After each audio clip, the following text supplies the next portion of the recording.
www.jamiamadiniyajadid.org. WhatsApp group number +92 333 424 9302. الحمدللہ رب العالمین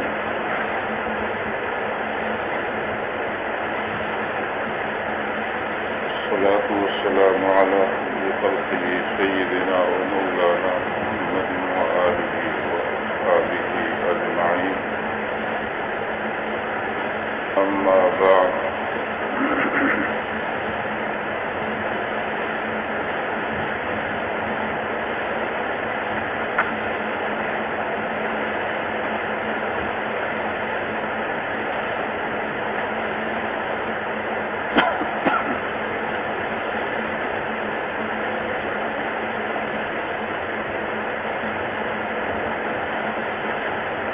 حضرت آقا نامدار صلی اللہ علیہ وسلم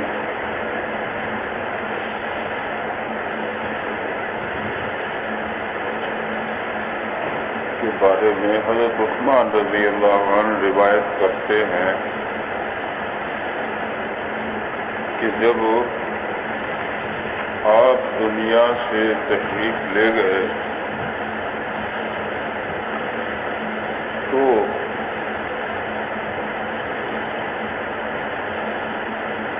صحابہ کرام کا یہ حال ہوا کچھ کا کہ انہوں نے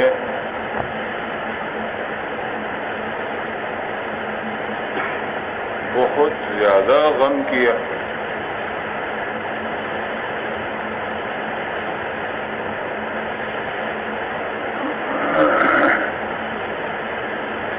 حتیٰ کاد بعضهم یوسوس، حتیٰ کہ بعض تو ایسے ہو گئے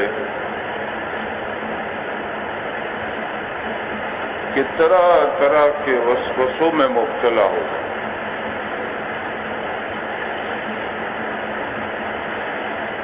اور شدید وسوسوں کے قریب ہو گئے۔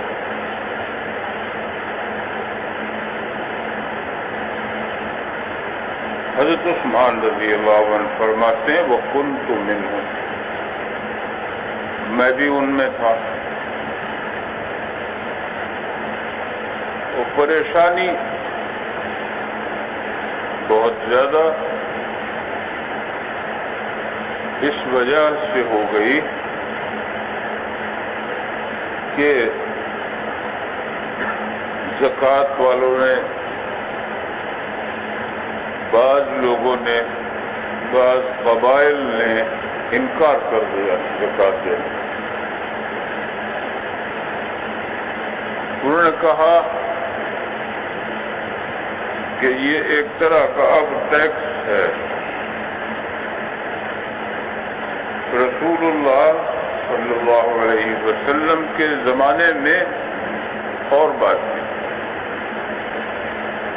وہ قرآن پاک میں آیا ہے خذ من اموالہم صدقۃ،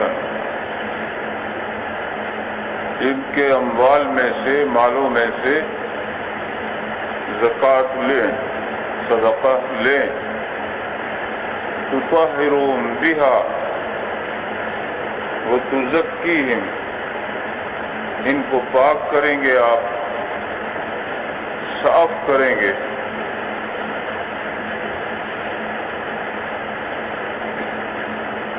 اور صلی علیہم ان صلاتک سکن لہم، جب یہ آئیں اور لائیں اپنا جو ان کے اوپر واجب ہوتا ہے صدقہ، تو ان کو دعا دیجیے کہ اللہ کی رحمت ان پر ہو، خدا کی رحمت کی دعا۔ صلی علیہم، ان کے لیے صلاۃ کا لفظ استعمال فرما لیجیے۔ ان صلاتک سکن لہم، آپ کا یہ لفظ استعمال کرنا یا دعا دینا، یہ ان کے لیے سکون ہے، ان پر خدا کی رحمت نازل ہوتی ہے اس سے ایسی رحمت کے جس سے انہیں سکون حاصل ہے۔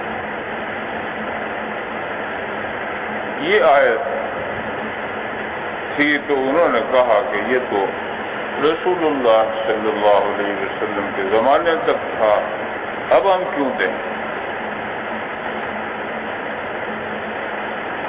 ایک یہ فرقہ ہو گیا۔ دوسرے جو لوگ نبوت کا دعویٰ کر رہے تھے ان میں مسیلمہ کذاب جو تھا بہت طاقتور دشمن تھا، اس کے مقابلے میں بہت شہید ہوئے ہیں صحابہ کرام اہل بدر میں سے بھی، بڑے بڑے قیمتی حضرات، قراء یعنی عالم اور قاری، فقط قاری نہیں، وہ بھی، اور وہ 70 کے قریب تھے، وہ کوئی 750 کے قریب شہداء ہیں جن میں صحابہ کرام ہوئے 750 کے قریب، بہت بڑی تعداد ہے، بہت ہی بڑا نقصان۔ اسی کے بعد تو قرآن پاک کو لکھا گیا تو یہ بڑا سخت تھا۔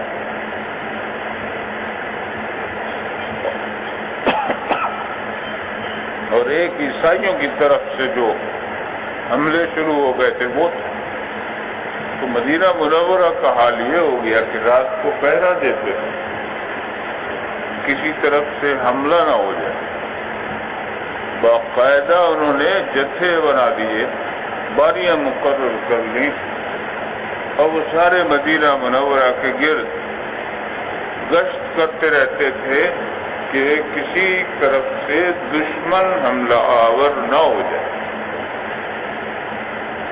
تو یا تو نوبت اسلام کے عروج کی بڑی تیز رفتاری سے جاری تھی، یا پھر اچانک رسول اللہ صلی اللہ علیہ وسلم دنیا سے رخصت ہو گئے اور ساری چیزیں جیسے رہ گئی، لگتا یوں تھا کہ جیسے بنی بنائی عمارت جو تھی وہ خدا نخواستہ ڈھیر گئی، تو ان کو بہت تشویش، طرح طرح کے وسوسے خیالات۔ تو حضرت عثمان بھی انہی میں تھے جو متفکر رہتے تھے اس بارے۔ کہتے میں بیٹھا ہوا تھا، حضرت عمر وہاں سے گزرے، سلمہ، انہوں نے سلام کیا، کہتے سلام کرنا تو سنت ہے اور جواب دینا واجب ہے۔ تو کہتے ہیں کہ میں ایسا منہمک تھا کہ مجھے نہ ان کے گزرنے کا پتہ چلا نہ ان کے سلام کا پتہ چلا۔ اس سے یہ بھی آپ غور کریں، ایسے حالات بعض اوقات گزرتے ہیں انسان پر انہماک کے، مشغولیت کے، کہ اس کے آگے سے کوئی گزر جائے پتہ ہی نہیں چلتا کہ کوئی گزرا، وہ اپنے دھیان میں اتنا مستغرق ہوتا ہے اسے خبر نہیں ہوتی۔ تو ان کا فرماتے ہیں کہ یہ حال تھا، اب اس میں بیٹھا ہوا تھا، حضرت عمر آئے، گزرے آگے سے، سلام کیا، جواب مجھے خبر ہی معلوم ہوا کہ نہ یہ آنکھیں دیکھتی ہے نہ یہ کان سنتے ہیں، بلکہ کوئی اور طاقت ہے جو سنتی ہے اور جو دیکھتی ہے۔ وہ طاقت اگر کسی طرح متوجہ ہو جائے تو پھر یہ آنکھیں بھی بیکار اور کان بھی بیکار، نہ کانوں میں آواز گویا سنائی دے گی اور نہ آنکھوں سے گویا آنکھوں کا کام ہوگا کہ کیا ہو رہا ہے۔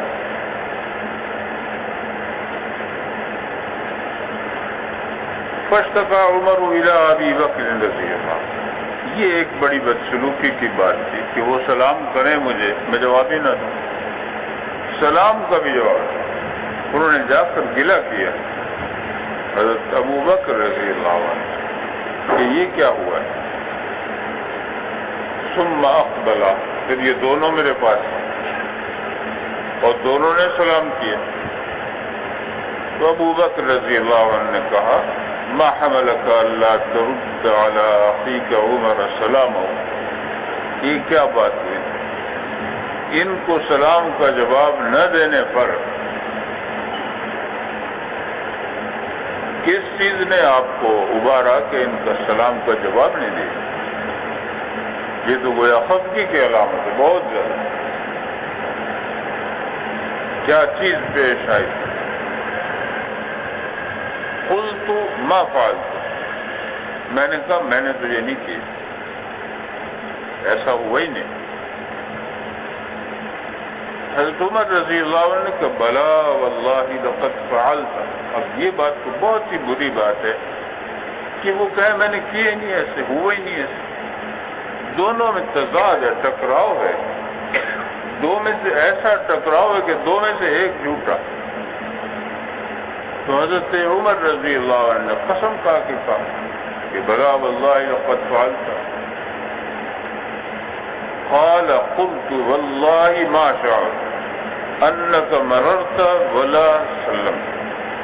کہتے ہیں کہ میں نے بے قسم کھا کے کہا کہ مجھے کچھ بھی پتہ نہیں چلا کہ آپ گزرے ہیں، سلام کیا ہے یا نہیں کیا، کچھ پتہ نہیں، مجھے کوئی خبر ہی نہیں، احساس ہی نہیں ہوا.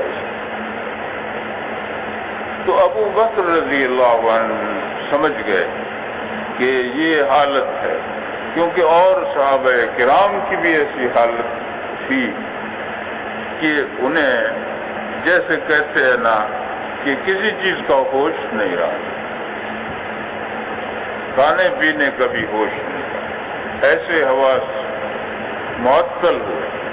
تو ابو بکر رضی اللہ عنہ نے کہا کہ صدق عثمان، یہ سچ کہہ رہے ہیں، ٹھیک کہہ رہے ہیں. اور قد شغلک ذلک امر، معلوم ہوتا ہے کہ کسی کام میں تمہارا ذہن تھا لگا ہوا، اس میں مشغول تھے، ذہن اس میں مصروف تھا، کسی بات میں کوئی چیز پیش آئی ہے. تو میں نے کہا فقلت اجل، میں نے کہا بالکل ٹھیک، یہی بات. پوچھا انہوں نے ما ہوا، کیا چیز ہے ایسی؟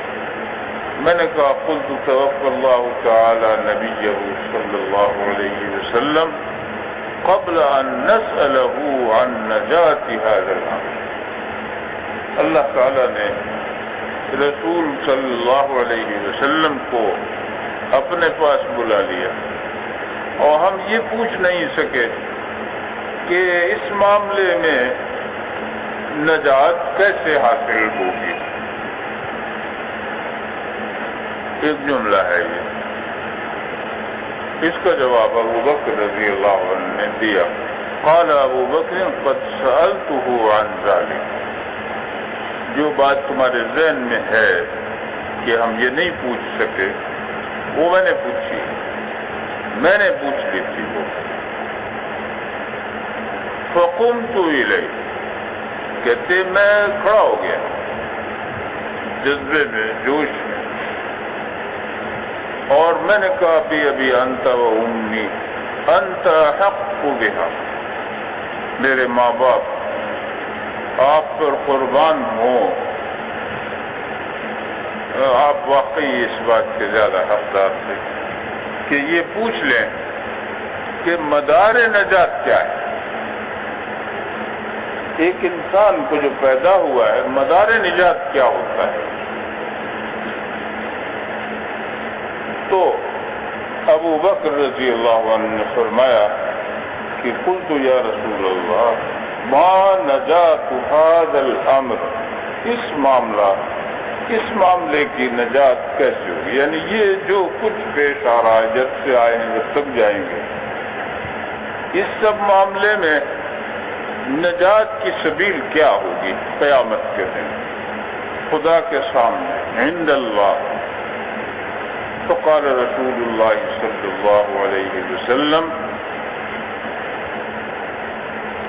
رسول اللہ صلی اللہ علیہ وسلم نے ارشاد فرمایا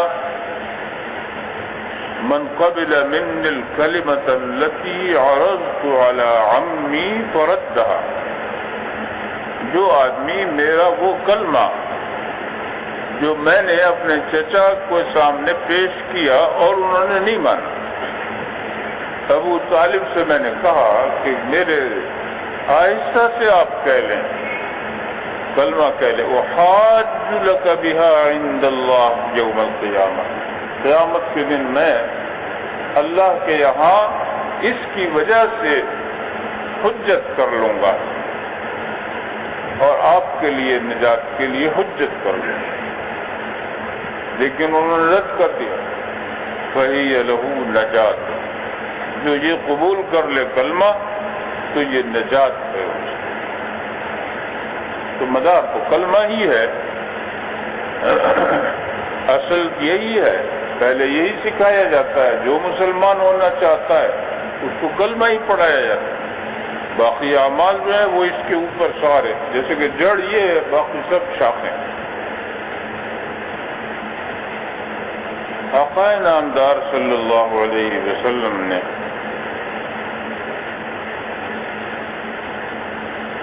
ایک صحابی نقل کرتے ہیں، میں نے سنا کہ ارشاد فرمایا کہ لا يبقى على ظهر الارض بيت مدر ولا وبر الا ادخله الله كلمة الاسلام بعز عزيز وذل ذليل، کوئی گھر ایسا نہیں رہے گا دنیا میں، چاہے وہ گھر اینٹوں سے بنا ہوا اور چاہے وہ گھر اون کے بٹے ہوئی چیزوں سے بنائی ہوئی چیزوں سے بنا ہو، خیمہ جیسے ہوتا ہے، تمبو وغیرہ میں رہنے والے لوگ ہوں یا گھروں میں جیسے شہروں میں رہنے والے لوگ ہوں، الا ادخل اللہ کلمۃ الاسلام، اللہ تعالیٰ وہاں اسلام کا کلمہ پہنچا دیں گے، بعز عزیز وذل ذلیل، چاہے کوئی عزت والا عزت سے رہے اور چاہے کوئی ذلت کو قبول کرنے والا ذلیل ہو، بہرحال یہ کلمہ پہنچ کے رہے گا، اما يعزهم اللہ فيجعلهم من اہلها او يذلهم فيدينون لها، یا تو اللہ تعالیٰ کا یہ کلمہ وہ پہلے قبول کر لیں گے تو اللہ ان کو عزت دیتا چلا جائے گا، یا وہ ذلیل ہوں گے، قاصر ہوں گے مسلمانوں سے مقابلے میں اور پھر اطاعت قبول کریں گے۔ بہرحال جو اطاعت قبول کر رہے ہیں، جزیہ دے رہے ہیں، ٹیکس دے رہے ہیں، ذمہ بنے ہیں، وہ عزت میں نہیں ہے، وہ ذلت میں۔ قلت فیکون الدین کلہ للہ، سارا دین اللہ کا پھیل ہی جائے گا سارے عالم میں۔ ہوا تو اسی طرح سے رفتہ رفتہ رفتہ رفتہ صحابہ کرامی کے دور میں پوری دنیا میں اسلام پھیل گیا،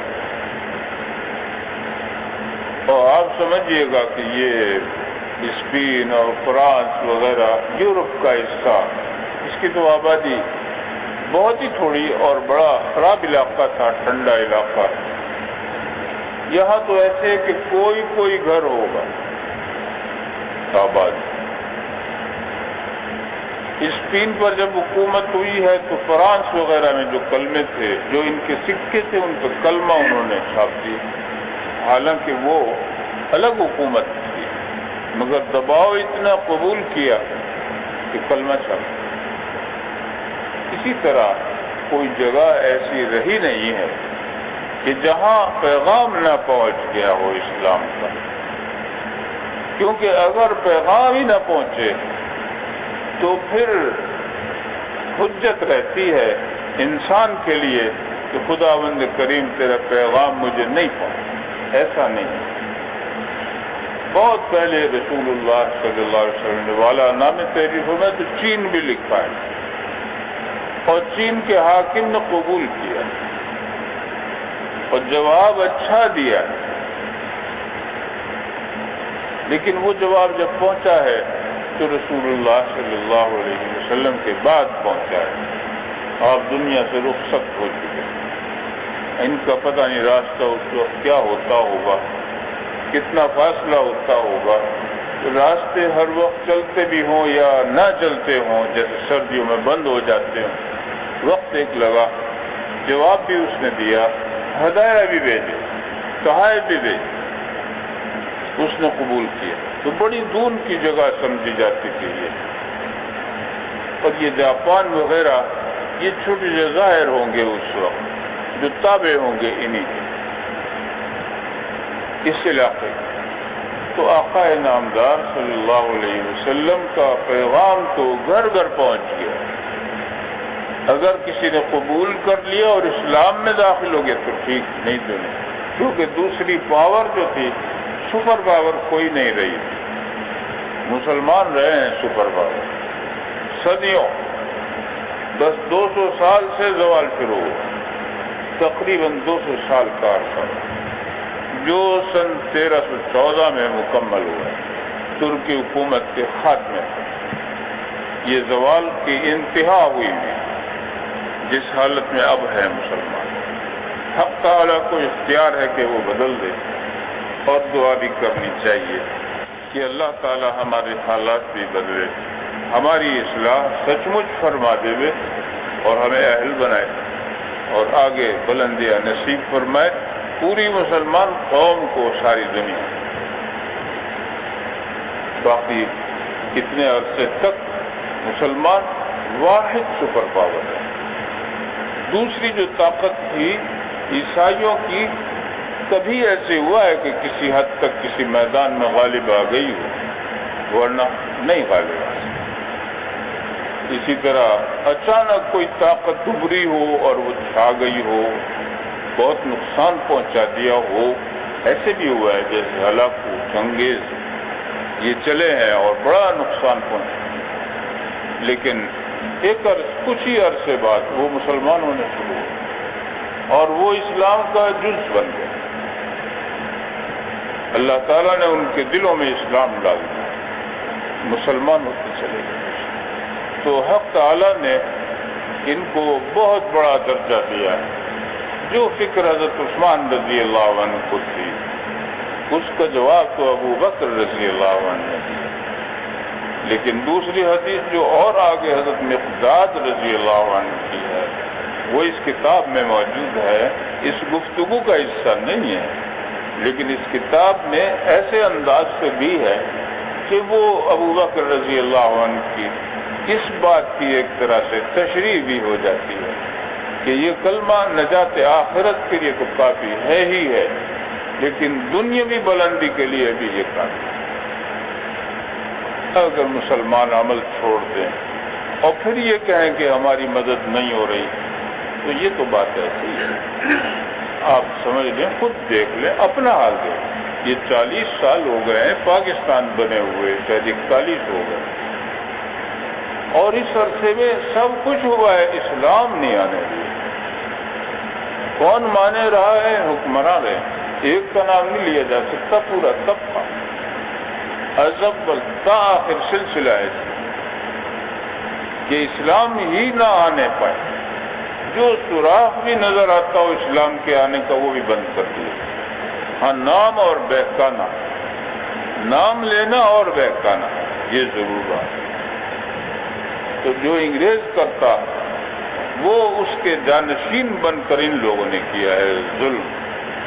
اگر پھر بنگلہ دیش بن جائے اور پاکستان ٹوٹ جائے آدھا، تو اس میں قصور اسلام کا نہیں ہے، اس میں قصور بے عملی کا ہے کہ اسلام کے اوپر عمل نہیں کیا، اسلام کا نام ہی لیا تھا تو وہ حصہ جہاں کوئی راستہ ہمارا نہیں جاتا، خشکی کا راستہ 800 میل بالکل درمیان میں دشمن ہندوستان، بحری راستہ لنکا سے جاتا ہے بہت کبھی، ہوائی راستہ وہ بھی اسی طرح۔ تو اس کے باوجود وہ اسلام سے ملا نہ، مدتوں فقط اسلام کے نام۔ اگر اسلام سچ مچ آ گیا ہوتا تو وہ بھی ملا ہی رہے، اور ہو سکتا تھا کہ اور آگے بڑھ گئے، کیونکہ اسلام کا جذبہ ایسی چیز ہے کہ یہ انسان کو ناقابل شکست بنا دے، اس کو شکست نہیں ہو سکتی، اس جذبے کو اور اس جذبے والے، کہ وہ نہیں آیا، ذرا بھی نہیں آنے پایا۔ اب لوگوں کی حالت یہ ہو گئی ہے کہ وہ کوئی چیز جانتے ہی نہیں سوائے اپنی ذات کی۔ ہر شخص اپنی ذات کی حد تک مصروف ہے، اور اس کا انہماک یہی ہے کہ میں اور میری ذات، میں اور میری ذات، میرے گھر والے، میرا خاندان، بس ہر ایک کو اپنی ذات کی ترقی مقصود، باقی کوئی ملک کا نہیں ہے وفادار، اور نہ اسلام کا وفادار۔ یہ سرکار بڑے لوگوں میں لگ گیا، چھوٹے لوگوں میں ہے جو اسلام پہ بھی عمل کرتے،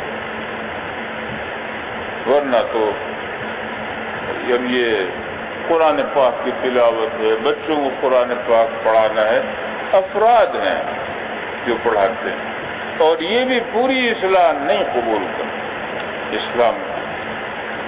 تو اللہ تعالیٰ رحم فرمائے اور ہمیں عمل کی توفیق دے۔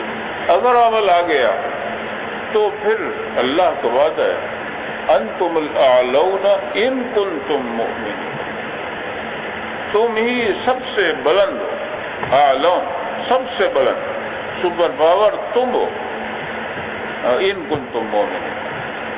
شرط یہی ہے کہ ایمان پایا جاؤ، تو پھر تم سب سے بلند، پھر اللہ تعالیٰ چاہے گا تو ایسے ہو جائے گا انشاءاللہ۔ تو اس کے لیے دعا ہی کی جا سکتی ہے، اللہ تعالیٰ رحم فرمائے اور فضل فرمائے رکھے، اور ہم سب کو اپنی رضا سے